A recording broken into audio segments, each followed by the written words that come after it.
Okay students, अस्सलाम वालेकुम। I hope आप सबको मेरी आवाज़ लाउड एंड क्लियर आ रही है और अल्हम्दुलिल्लाह क्लास की अटेंडेंस भी बहुत अच्छी है। So we begin from one more example of magnetic circuit, उसके बाद हम आगे चलें। ठीक है, मैं टेक्स्ट बुक भी एक सेकंड खोल लेता हूँ। Just hold on.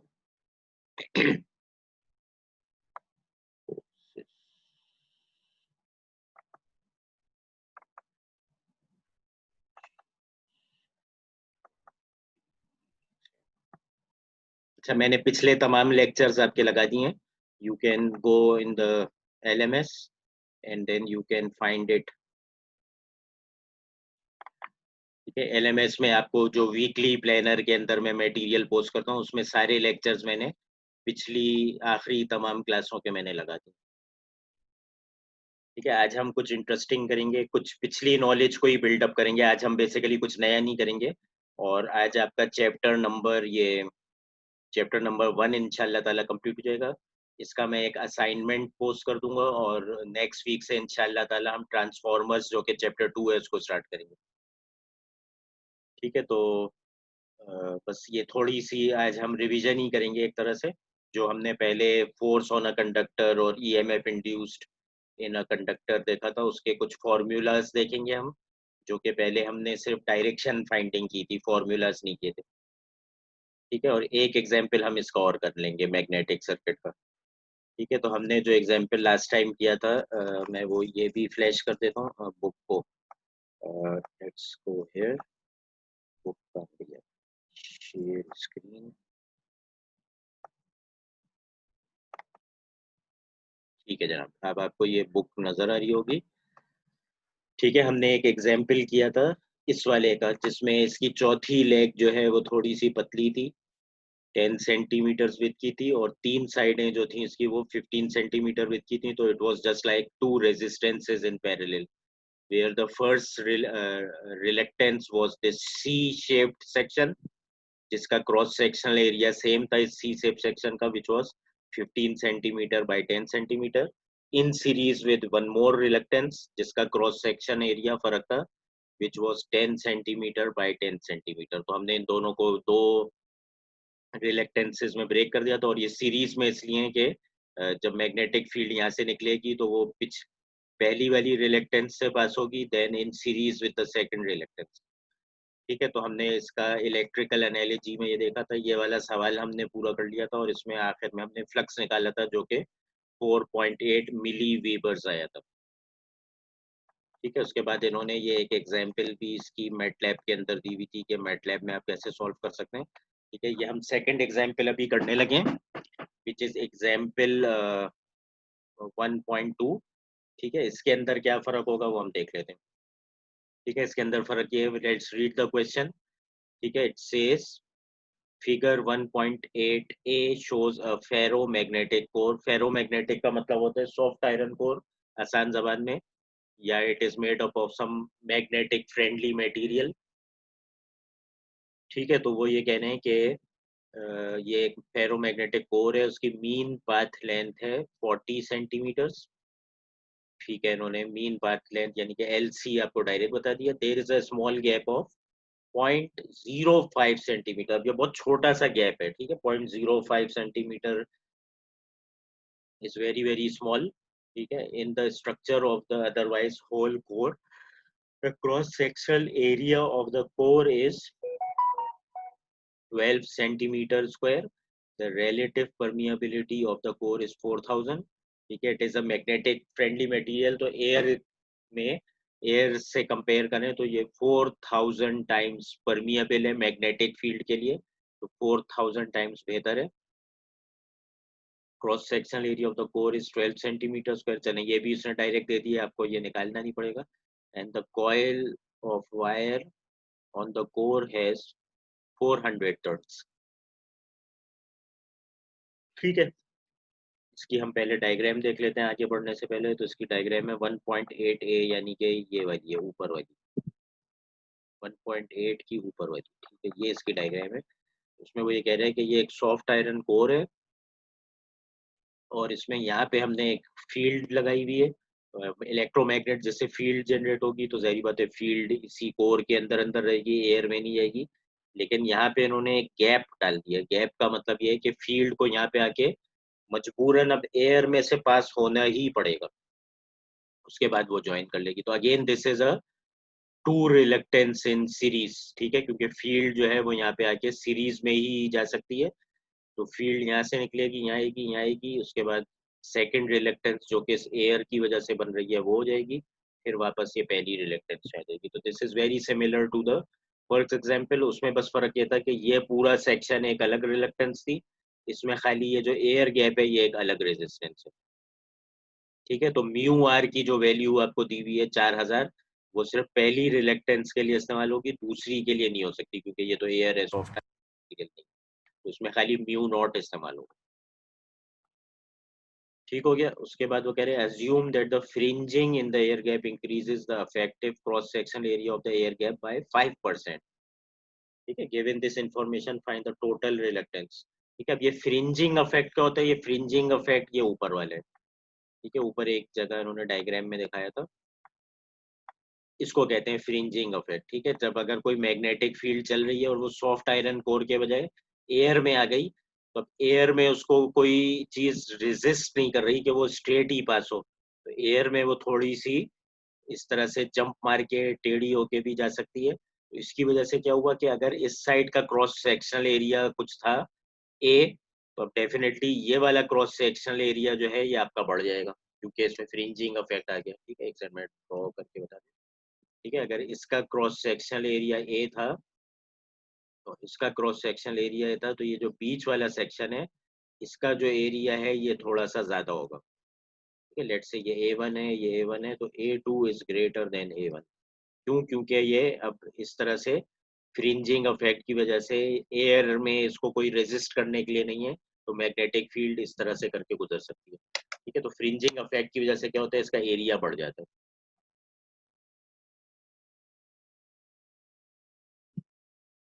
सर उसको थोड़ा जूम करो, स्क्रीन को जूम कर दिया मैंने, मेरे ख्याल से पुराना मैसेज है आमिर नूर की तरफ से। ठीक है जनाब। ठीक है, तो ये फ्रिंजिंग इफेक्ट कहलाता है और इसकी वजह से क्या होता है कि यहाँ का जो एरिया है या इस एयर वाली रिलेक्टेंस का जो एरिया है वो सॉफ्ट आयरन वाले पोर्शन के एरिया से बढ़ जाएगा। ठीक है, let's get go back to the question. ठीक है, तो ये कितना बढ़ गया? 5%। ठीक है, यानी कि अगर एरिया वहाँ पे कुछ था तो यहाँ पे ये 5% बढ़ गया area. Given this information, find the total reluctance of the flux path। ठीक है, आयरन प्लस एयर गैप, यानी कि ये दो रेजिस्टेंस या दो रिलेक्टेंस सीरीज में हो गई।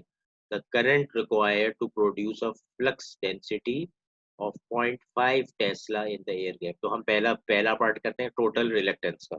Let's go to the question. ठीक है, इसी को थोड़ा सा और बड़ा कर लेते हैं हम।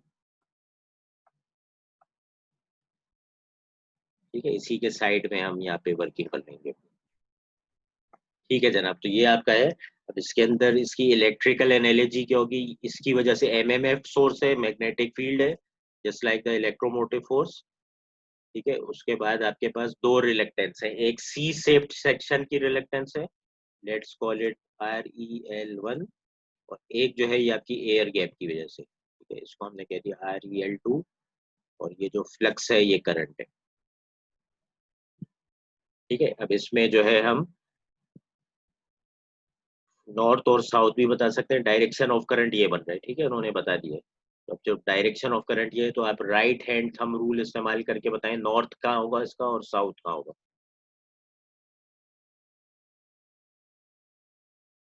ठीक है, यूं घूम के आ रहे हैं तो आपके पास डायरेक्शन ये बन रही है। If I take my fingers and curl them in the arrow direction, thumb is और राइट हैंड इस्तेमाल करना है, then thumb is pointing in the north. ठीक है, तो इसका जो फील्ड है, अगर ये करंट डायरेक्शन है तो ये साइड नॉर्थ बन जाएगी, ये साइड साउथ बन जाएगी, और फ्लक्स ऐसे ही इसी डायरेक्शन में ट्रेवल करके वापस आ जाएगा। ठीक है, अब ये जो पहली रिलेक्टेंस है it is due to the C shaped section. ठीक है, ये जो पहली रिलेक्टेंस है it is due to this section, और जो दूसरी रिलेक्टेंस है it is due to this section. ठीक है, आगे ही सबको बात समझे, सी शेप नहीं है, थोड़ा सा घूम भी रहा है इस तरह से। Reluctance 1 is due to this and reluctance 2 is due to this. ठीक है, तो हम इन दोनों को सीरीज में जब कंबाइन कर लेंगे तो टोटल रेजिस्टेंस आ जाएगी और पार्ट 1 हमारा सॉल्व हो जाएगा। ठीक है जनाब, तो पार्ट 1 के लिए रिलेक्टेंस 1 जो है फॉर्मूला है एल सी अपॉन, रिलेक्टेंस का फॉर्मूला था L C upon mu which is equal to mu not into mu R into A, और सब सारी चीजें एसआई यूनिट्स में इस्तेमाल करनी है। ठीक है, तो रिलेक्टेंस 1 के लिए क्या है, इसकी लेंथ उसने हमें बता दी थी कितनी है, 40 सेंटीमीटर पूरे की। ठीक है, 40 सेंटीमीटर है और इसमें से 0.05 एयर गैप गए। ठीक है, ऐसा ही था, ऊपर जाके चेक कर लेंगे। ठीक है, वो कह रहे हैं फेरोमैग्नेटिक कोर। ठीक है, ferromagnetic core whose mean path length is 40 centimetre. ठीक है, तो जो फेरोमैग्नेटिक कोर है उसकी मीन पाथ लेंथ है 40 सेंटीमीटर और एयर गैप जो है वो है इसके अंदर 0.05 सेंटीमीटर। ठीक हो गया, तो हमें इस, ठीक है, ये पूरा जो 40 सेंटीमीटर उसने हमें बताया हुआ है, इसमें से एयर गैप को हमें सब्ट्रैक्ट करना पड़ेगा। ठीक है, तो 40 माइनस 0.05। ठीक है, मीटर्स में कन्वर्ट करने के लिए ये करना पड़ेगा इसको। ठीक है, ये क्योंकि हमें ये वाला इसलिए सब्ट्रैक्ट करना पड़ेगा क्योंकि ये एयर गैप है, ये पहली वाली रिलेक्टेंस के मीन पाथ लेंथ में नहीं आ रहा। ठीक है, तो 40 माइनस 0.05 और इसका म्यू नॉट है 4 पाई इंटू 10 माइनस 7 और इसकी रिलेटिव परमिएबिलिटी 4000 थी या 2500 थी, 4000 थी शायद। ठीक है, 4000 रिलेटिव परमिएबिलिटी यहाँ पे गिवन है 4000। Go down. ठीक है, तो यहाँ पे आ गए इनटू 4000 और इसका जो मीन एरिया है वो इसने बताया हुआ है, the mean area is 12 centimetre square. ठीक है, यहाँ पे दिया mean area is 12 centimetre square, उसको भी मीटर स्क्वायर में कन्वर्ट करना पड़ेगा। ठीक है, तो मीटर स्क्वायर में कन्वर्ट करने के लिए आपने इसको 10 raised to the power -4 से मल्टीप्लाई करना पड़ेगा। ठीक है, तो ये आपकी रिलेक्टेंस 1 है, इसको जल्दी से इवेल्युएट करके बताएं क्या जवाब आता है। म्यू नॉट की वैल्यू फिक्स है जी, सैफ का सवाल है म्यू नॉट की वैल्यू फिक्स है जी, बिल्कुल म्यू नॉट की वैल्यू फिक्स होती है। ठीक है, mu naught value is fixed for air it is 4 pi into 10 raised to the power -7 Henrys पर मीटर।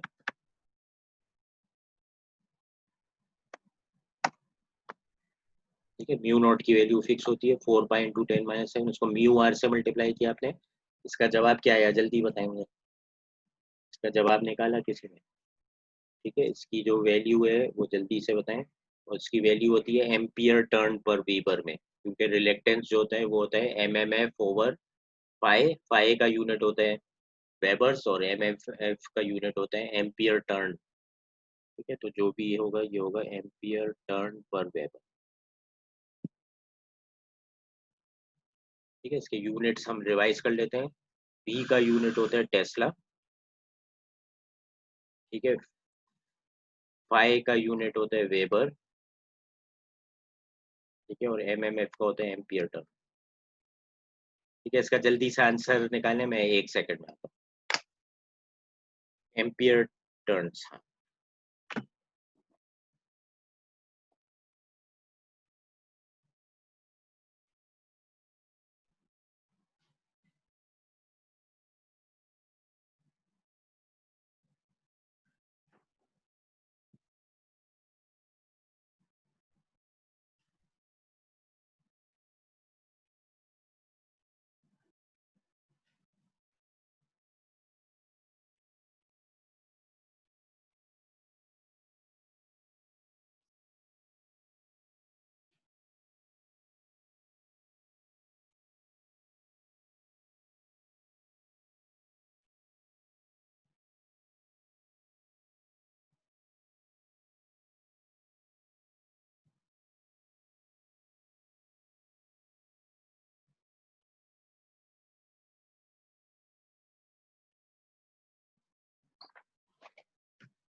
इसका आंसर नहीं निकाला किसी ने अभी तक?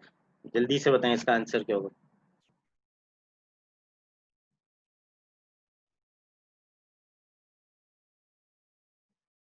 इसका आंसर किसी ने नहीं निकाला अभी तक, जल्दी से निकालें।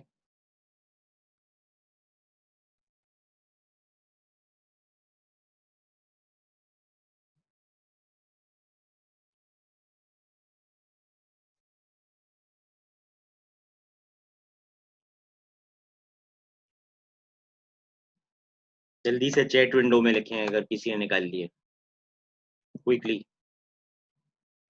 ठीक है, इसका जवाब मुझे आ गया है अनम से। ठीक है, अनम ने कहा है 66,000 समथिंग। बुशरा नसीर का भी यही है। तो the answer can be logged as 66,000, 66,200 and something. ठीक है, एक ने कहा है 230, एक ने कहा है 265। ठीक है, चलिए 260 कर देते हैं, इसको राउंड कर देते हैं, 66,260। ठीक है, इसके कुछ करीब करीब अगर आया है तो सही है।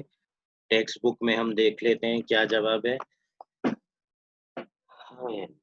टेक्स्ट बुक में जवाब है इसका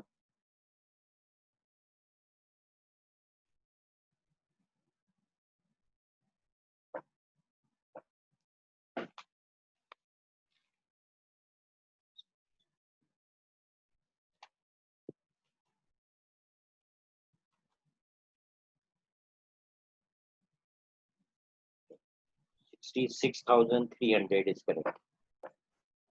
ठीक है, 66,300 इज करेक्ट। तो ये बुशरा और ये अनम और आमिर का जवाब भी सही है, और अंजला सुमरो ने भी जवाब दिया है। ठीक है, तो 4-5 बच्चों का सेम जवाब आ गया। Looks okay. ठीक है, let's move towards reluctance two. ठीक है, तो इसको मैं रिरेज कर देता हूँ। अब हम रिलेक्टेंस टू की जाने जा रहे हैं।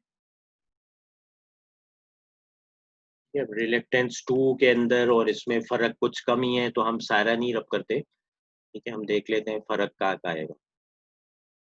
ठीक है, मैं अब इंक इसकी बदल देता हूँ ताकि हमको समझ में आ जाए फर्क क्या है। ठीक है, अब ये रिलेक्टेंस टू की जगह ये हो गया रिलेक्टेंस वन की जगह हो गया रिलेक्टेंस टू। अब इसके अंदर 4,000 तो आएगा नहीं, क्योंकि ये वाला मटेरियल है एयर का। ठीक है, तो ये वाली चीज इरेज हो जाएगी या खाली वन के बराबर हो जाएगी। ठीक है, तो either you don't write it or you convert it to one. और जो फर्क है वो ये हो जाएगा कि अब ये खाली 0.05 सेंटीमीटर का एयर गैप है, तो ये चीज हट जाएगी। ठीक है, और दूसरा जो फर्क है वो ये है कि फ्रिंजिंग इफेक्ट की वजह से क्या हुआ है, इसका एरिया बढ़ गया है। ठीक है, क्योंकि मैग्नेटिक फील्ड यूं आई, लेकिन अब उसको कोई चीज कंस्ट्रेन करने के लिए नहीं है। तो वो इस तरह से एयर गैप में से होती हुई जंप मारती हुई इस तरह से नीचे कपल होगी। उसकी वजह से एयर गैप बढ़ गया, और कितना बढ़ गया है? एयर गैप बढ़ गया है 5% से। ठीक है, यहाँ पे लिखा हुआ है एयर गैप बढ़ गया 5% से। तो उसका क्या मतलब हुआ? अब इसका जो एयर गैप है वो हो गया 12 मल्टीप्लाई बाय 105% हो गया अपने ओरिजिनल वैल्यू को। ठीक है, तो ये फर्क आ जाएगा फिर। ठीक है, 12 इंटू 1.05 कर दें या 12 इंटू 105%, तो खाली ये फर्क आ जाएगा। ठीक है, इज एवरीवन अंडरस्टैंडिंग कि ये कैसे आया? ठीक है, एयर गैप की वजह से क्या हुआ, एरिया इसका बढ़ा ही है, कम नहीं हुआ है, बढ़ा है। ठीक है, तो बढ़ा है तो इसका मतलब किसी भी चीज फैक्टर से हम मल्टीप्लाई करेंगे, that factor must be greater than 1। ठीक है, अब ये कितने परसेंट बढ़ा है? अगर कोई चीज 50% रह जाती तो हम कहते हैं 50% ऑफ 12। ठीक है, कोई चीज 105% हो गई है, 5% और बढ़ गई है, तो इसका मतलब ओरिजिनल की 105% हो गई है, तो यू मल्टीप्लाई इट बाय 105%। ठीक है, तो अगर 5% रिड्यूस हो जाता तो क्या करते हैं, 0.95 हो जाता, 95/100। ठीक है, लेकिन ये 5% रिड्यूस हुआ है, 5% बढ़ा है, 105% हो गया। ठीक है, is everyone okay with this? ठीक है, जल्दी से रिलेक्टेंस टू निकाल के बताएं मुझे।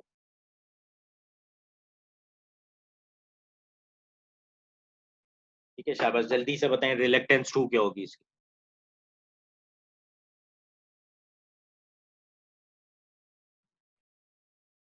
ठीक है, अगर किसी ने निकाल लिया है तो प्लीज चैट विंडो में अपना जवाब बताएं।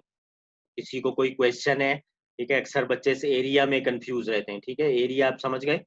Due to the air gap, ठीक है, आपके पास ये फ्रिंजिंग इफेक्ट होता है क्योंकि मैग्नेटिक फील्ड को कंस्ट्रेन करने के लिए कोई बाउंड्री नहीं है सॉफ्ट आयरन की, तो वो एयर में भी थोड़ी सी एस्केप होती हुई वापस नीचे वाले पार्ट में चली जाएगी, उसकी वजह से इफेक्टिव एरिया उसका बढ़ जाएगा। ठीक है, तो इफेक्टिव एरिया 5% बढ़ा है, यानी कि ओरिजिनल का 105% हो गया। ठीक है, बाकी क्योंकि एयर के अंदर रिलेटिव परमिएबिलिटी 1 होती है, सॉफ्ट आयरन कोर की वजह से 4000 का, दिस थिंग चेंजेस टू 1। और इसकी जो इफेक्टिव एरिया लेंथ है वो खाली 0.05 सेंटीमीटर है, तो ये बाकी वाला पोर्शन हमने उसमें से निकाल दिया। ठीक है, इसका फाइनल आंसर बताएं, निकाला किसी ने? अभी तक नहीं निकाला।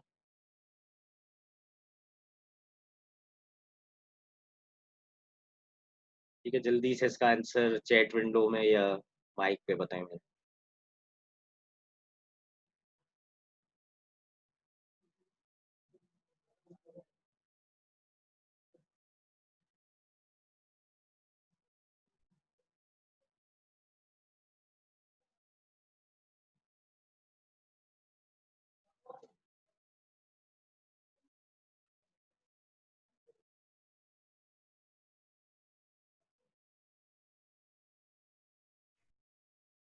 ठीक है, किसी ने शायद आंसर निकाले। अनम शफीक ने कहे 305 के, 315782। ठीक है, लेट्स राइट दैट, उसके बाद बुक में देखें 315782। ठीक है, ये इसका आंसर है 315782 एम्पियर टर्न पर मीटर, एम्पियर टर्न पर वेबर।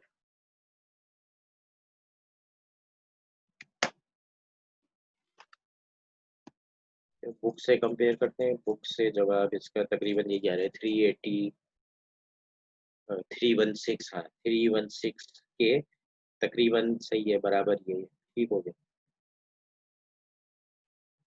ठीक है, तो दिस आंसर इज करेक्ट। ठीक है, नाउ प्लीज नोट कि ये वाला देखें एरिया था 40 सेंटीमीटर, पहली वाली रिलेक्टेंस का। दूसरे वाले का लेंथ, एरिया कह रहा हूँ, लेंथ था 40 सेंटीमीटर, और उसकी लेंथ है खाली 0.05 सेंटीमीटर।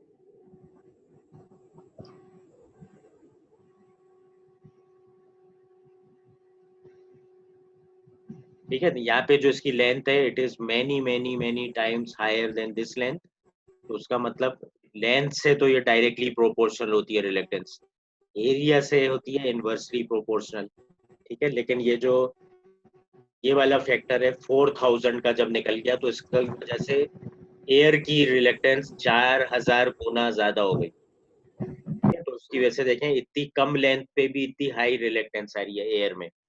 ठीक है, 0.05 में भी इतनी हाई आ रही है, और इसकी लेंथ थी 40 सेंटीमीटर, तब भी खाली इसकी रिलेक्टेंस 66 के बराबर। ठीक है, तो नाउ इमेजिन एयर की वजह से कितनी हाई रेजिस्टेंस मिलती है मैग्नेटिक फील्ड को, ये खाली 0.05 सेंटीमीटर की लेंथ पे उसको इससे तकरीबन 5 गुना ज्यादा रेजिस्टेंस मिली है, और ये थी लेंथ 40 सेंटीमीटर, जब भी इसकी रिलेक्टेंस खाली 66 के है। ठीक है, तो is everyone okay with this?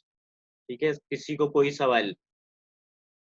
Anybody has any question? ठीक है, आमिर नूर का भी 303 के। ठीक है, ओके, फैजान से नो, नो क्वेश्चन। ठीक है, अब इसके हम नेक्स्ट पार्ट की जानिब जाते हैं। नेक्स्ट पार्ट में वो ये कह रहे हैं कि कितना करंट हमें चाहिए। ठीक है, how much current is required to produce a flux density of 0.5 tesla in the air gap. ठीक है, एयर गैप की बात कर रहे हैं, वो सॉफ्ट आयरन वाले पार्ट की नहीं कर रहे। ठीक है, तो यहीं पे हम इसको रब कर देते हैं पिछले काम को, make space for the new word. ठीक है, अभी आंसर तो हमें याद ही है, एक है 315 के, एक है 66 के। लेट्स रब सम ऑफ द अदर स्टफ।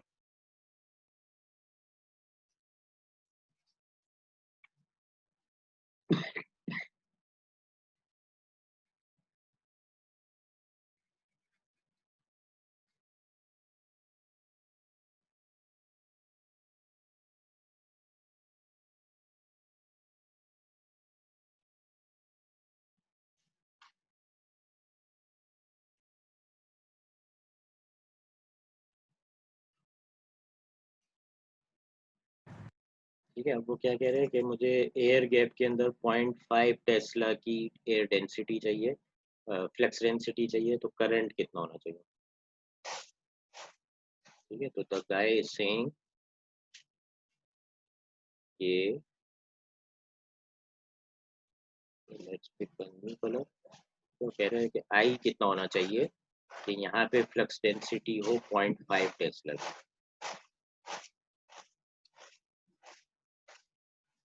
ठीक हो गया, बिल्कुल सही। अच्छा, अब हमारे पास है क्या क्या, हमें रिलेक्टेंस पता है इस एयर गैप की, और हमें सॉफ्ट आयरन पार्ट की भी रिलेक्टेंस पता है।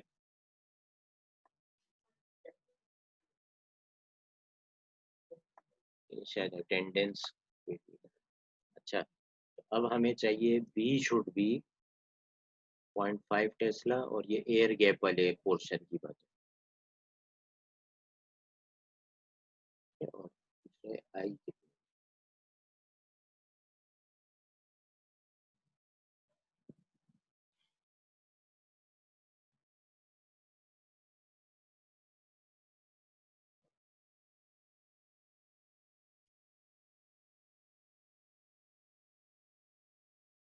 ठीक है, अब हमें क्या क्या पता है देखें। बी बराबर होता है पाई अपॉन एरिया के।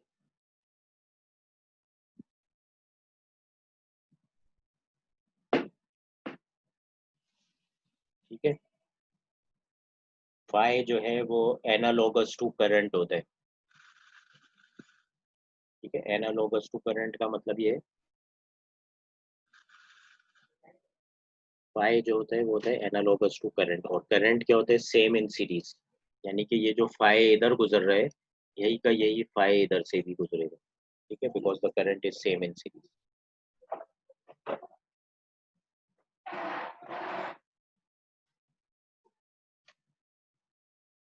ठीक हो गया, अब हमें क्या चाहिए, करंट कितना हो कि इधर जो फ्लक्स डेंसिटी है वो है 0.5 टेस्ला। ठीक है, 400 टर्न हमें पता है,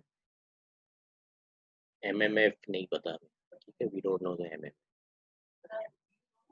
ठीक है, सबसे पहले हम फाई पता करते हैं। फाई कैसे पता कर सकते हैं, it is equal to MMF over resistance.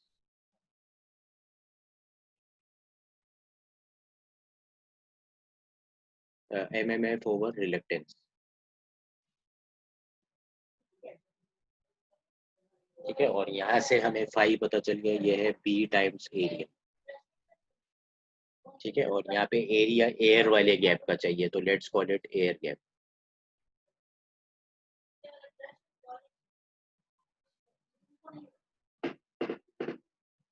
ठीक हो गया, तो this small A G means air gap.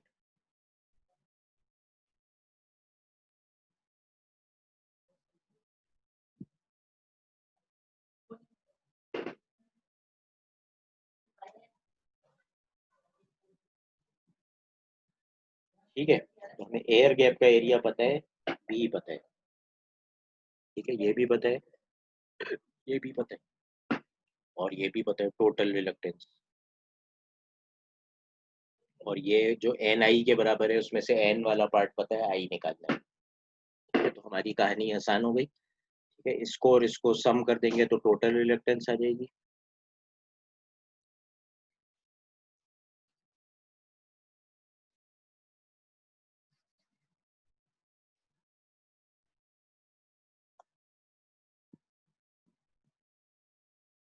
ठीक है, तो इन दोनों को बराबर कर देंगे हम, तो क्या आ जाएगा हमारे पास। ठीक है, बी हमें पता है 0.5 टेस्ला, और area of air gap is 105% of 12 centimetre square. This is equal to MMF over total reluctance. Total reluctance है 316 के प्लस 66 के, और एमएमएफ है, टर्न्स कितने हैं इसमें, 400 टर्न इंटू आई। ठीक है, इससे आई आ जाएगा, जल्दी से निकालें आई क्या है। ठीक है, सबसे पहले ये समझ लें हमने किया क्या है। हमने दो एक्सप्रेशन निकाले फाई के, एक एयर गैप के लिए और एक टोटल सर्किट के लिए. Since the current is same in series, the flux is also same in series. Flux नहीं बदलेगा. ठीक है, सॉफ्ट आयरन में भी जो फ्लक्स चल रहा होगा वही एयर गैप में भी वही फ्लक्स चल रहा होगा. ठीक है, टोटल नंबर ऑफ एरोज नहीं बदल सकते मैग्नेटिक फील्ड के. ठीक है, हमने फ्लक्स को यही कहा था कि हम टोटल एरोज देखते हैं उस एरिया के अंदर, that is a measure of the flux, और एरोज पर यूनिट एरिया देखते हैं, that is a measure of flux density. ठीक है, तो flux is equal to flux density times area, और यहाँ पे हमें पता चल गया flux density times area of the air gap लेंगे. ठीक है, और उसने हमें बता दिया कि एयर गैप के अंदर मैं इतनी फ्लक्स डेंसिटी चाहता हूँ, तो हमने एयर गैप के लिए जो फाई लेंगे वही फाई टोटल के लिए भी वैलिड है. ठीक है, तो total flux density in air gap is 0.5 Tesla times the area of the air gap, which is this, is equal to the phi of the total circuit, which is mmf over total reluctance, जो कि हमने निकाल ली है.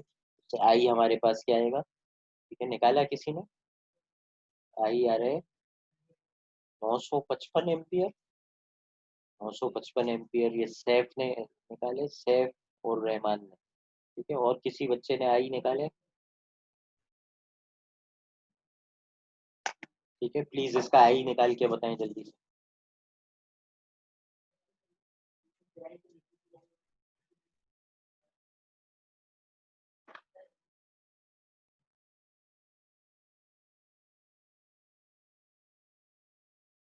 952 आमिर का ये जवाब.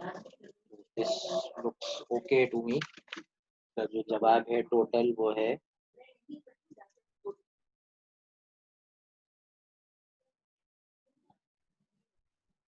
यहाँ पे इसका जवाब कुछ फर्क आ रहा है.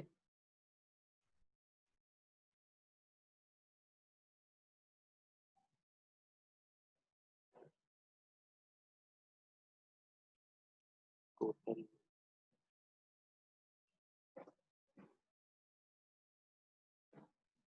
मेरे पास कुछ फर्क आ रहा है, और किसी ने निकाला है इसका? ठीक है, ये के है, प्लीज इसको नोट करें आप. के का मतलब होता है 1000. ठीक है, उस 1000 को मैंने के से रिप्लेस कर दिया. किसी और ने निकाले?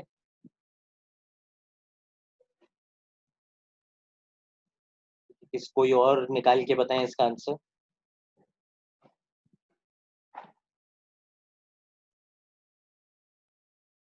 516 मिली. अनम शफीक का आंसर मैच कुछ कर रहे हैं.